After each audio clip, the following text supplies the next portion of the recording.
In this lesson, I'm going to show you how to include images in your page, and we'll be looking at two different cases. We'll look at the case where the image is in the same folder as your HTML files, and we'll look at the case where the image is in a different folder, in a subfolder. So, I'm assuming you've downloaded the source code files of this module, and if you have done so, go to the folder that's called images, that has the assets for the images lesson. And you'll see that inside of the project, there's an image called background.png. So we'll use this one for the case where the image file is on the same folder as the index file.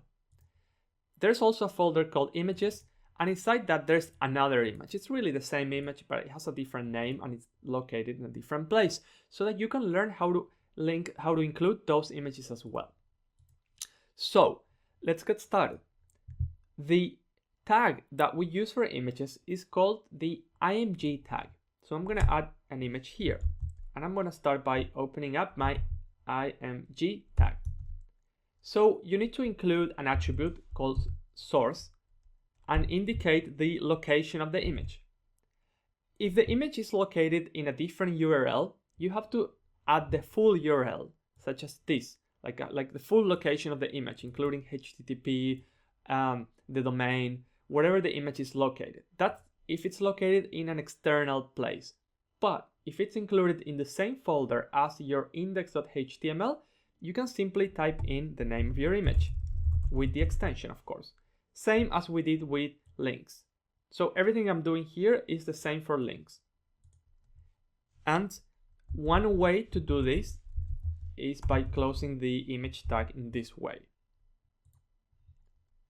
Now, as you can see, this is a sandwich without filling, and this for some reason feels wrong.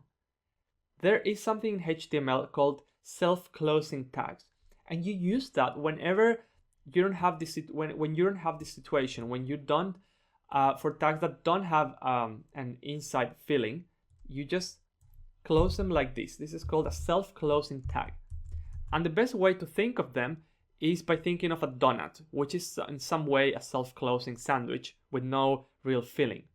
It can have attributes as well, but it doesn't have an actual filling. And the tag that we're showing here, the break tag, is a tag that you can use to add new lines inside of a paragraph. So for example, I've got this paragraph here, and I can add a break tag like so, and that will skip a line, but we're still inside of this paragraph.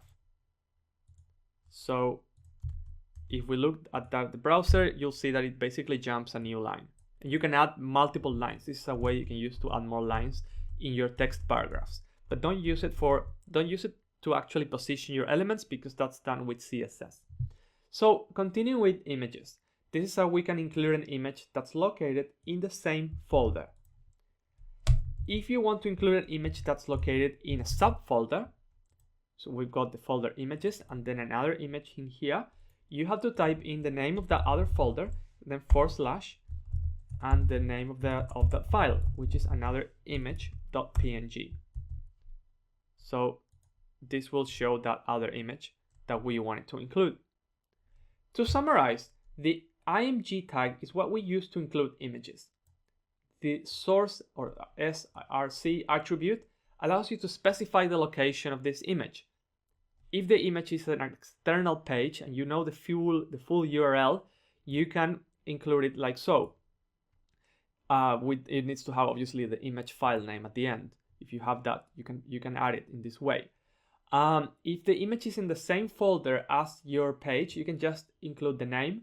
And if it's in a subfolder or many subfolders, you can add all the folders like that. Use / until you find the file, and then you specify the full name of the file.